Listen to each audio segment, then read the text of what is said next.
السلام عليكم ورحمة الله تعالى وبركاته. سنوات سنة حسب بدل ما أنت حاولنا vocabulary about people at work.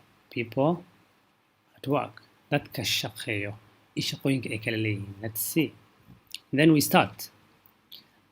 Architect. Architect or architect. It's architect. This is silent. So it's architect.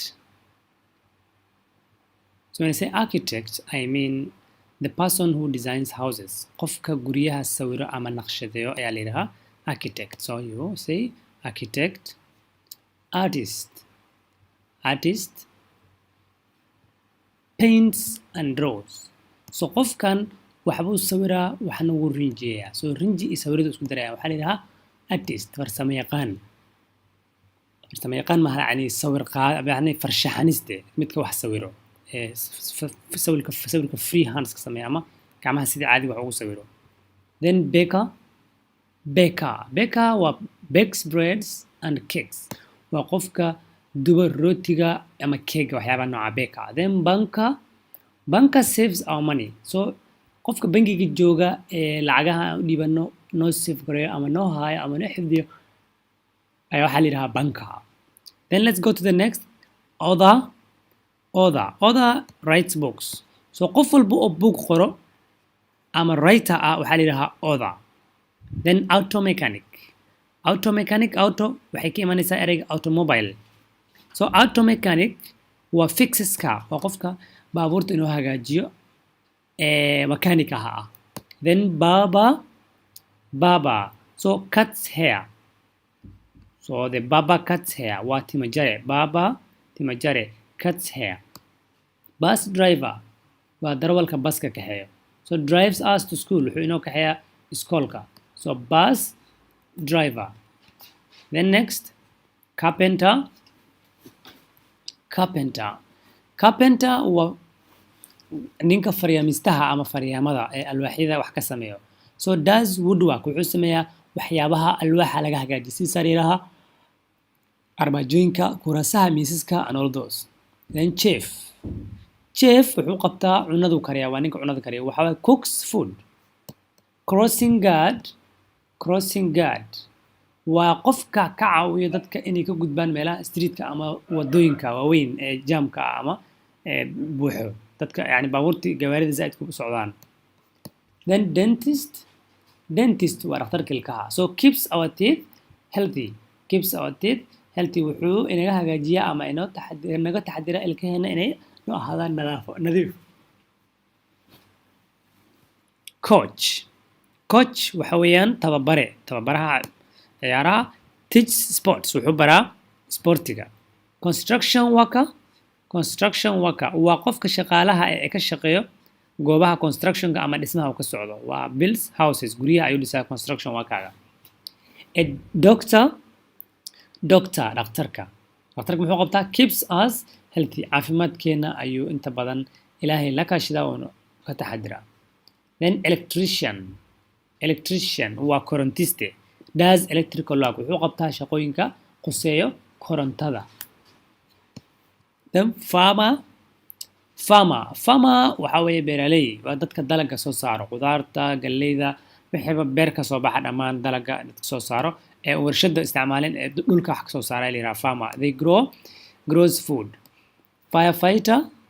Firefighter qofkan waa dabdamiye. Fights fire wuxuu la dagaalamaa ama damiyaa dabka. Hairdresser waa gabdhaha ka shaqeeyo saloonka ee madaxa hagaajiyo. Cuts and styles hair madaxa ayay jiraan wayna qaabiyaan.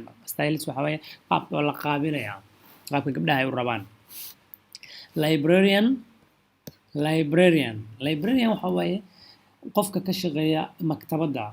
buugta aad weydiinayso buug hebel u baahan kuu soo saaro hadhow markaad buugta akhristo miiska uga taxareeyo buugta kala qaabiyo qaanadahoodana ku celi. Scholar a librarian ayaa la yidhaahaa. Then fisherman waa ninka malayga daba ee badda ka soo saaro ayaa la yidhaahaa fisherman. Florist waxaa la yidhahaa qofka ubaxyada gado ama naakaada ama nina ahaado. Sells flowers wuxuu iibiyaa falawarada ama ubaxyada. Lifeguard muxuu qabtaa? let's swim safely. Let's us swim safely. Let's us swim safely. meelaha biyaha lagu dabaasho baraagaha ama poolka ama xeebta ayuu jooga inta badan asoo heegan la qofkii ama canugii ku dhaca badda ama biyaha ku dhaco ay ka bixi waayo inuu ka badbaadiyo ama uu ku sheego meelaha halistooda ay leedahay. mailman waxaa la yidhaha ninka warqadaha isgaarsiinta qaybiyo. hadda meelaha qaar ayna dowlad ka jirin ama wadamada qaar boostada lama isticmaalo, micnaha warqadaha mailka ayuu deposit gareeyaa, ayuu qof walba xaafadiisa geeyaa. delivers mail. then musician muxuu qabtaa? plays music, wuxuu garaacaa musica. nurse kalkaaliso helps us feel better, waxay naga caawisaa inaan recovery soo sameyno ama aan kasoo kabsana xanuunadeena xilliyada isbitaalka aad joogto. pilot waa pilotka diyaaradda, duuliyaha diyaaradda ee la yidhaha pilot. flies planes, wuxuu duuliyaa diyaaradda. then plumper waa tuubiste, marka wuxuu qabtaa does plumbing works, waxyaabaha tuubada khuseeyo biyogelinta wax walbo ayuu naga caawinayaa. then painter waxaa la yidhahaa ama nin ama naag ha ahaado, paints houses, wuxuu rinjeeyaa guryaha ama derbiyada. pharmacist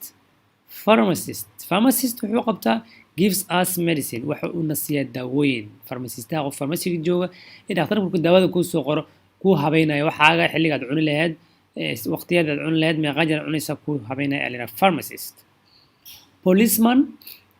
policeman keeps us safe. policeman marka waa ninka booliska ah ee bulshada ku dhex jiro, ciidanka ah, dowladda u shaqeeyo, wuxuu qabtaa yacni nabadgelyada iyo amniga dadka dhexdooda iyo shariicda dadka u yaala ayuu sugayaa.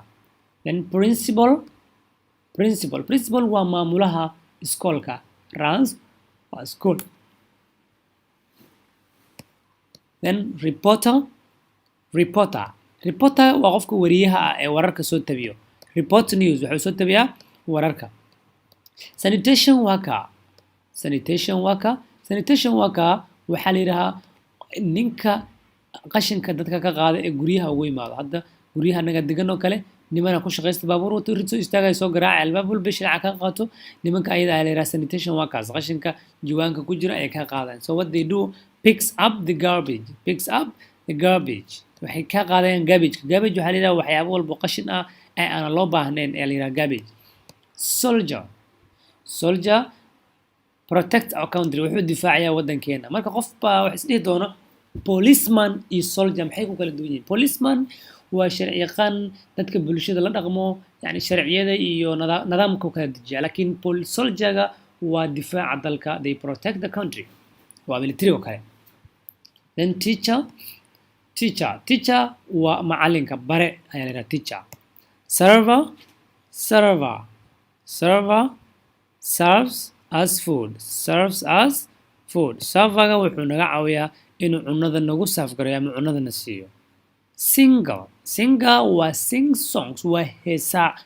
waxaa la isdhihi doonaa singer iyo musician maxay kala yihiin? musician waa ninka laxamiistaha ama kabanka muusigada tumo, laakiin singerga waa midka qofka codka soo baahiyo oo asaga ciyaara la yidhaha heesta. veterinarian keeps our pets safe. veterinarian waxaa la yidhahaa ninka xanaanada xoolaha ka shaqeeya. then zookeeper waxaa la yidhahaa ninka ama qofka ka shaqeeyo meelaha xayawaanada lagu xanaaneeyo, sidii libaaxa, duurjoogta lasoo qabta lagu xanaaneeyo. he or she takes care of animals, wuxuu ilaaliyaa xayawaanada ama u xanaaneeyaa xayawaanada. okay, waxaan rajaynayaa intaas inoogu ekaan doona cashirkeena caawa, kaas oo ka koobanaa vocabulary hadda aan soo marin macal sawirahooda wato. fadlan haddaad cashirka heshay like saar, siina share garay, sii gaarsii asxaabtaada, haddaad nagu cusubtahay subscribe noo saar si aan hore wada soconno adigana ku dhaafin cashirka aan soo gelino. marka waa sida iyo nabadgelyo. asalaamu calaykum waraxmatullaahi wabarakaatu.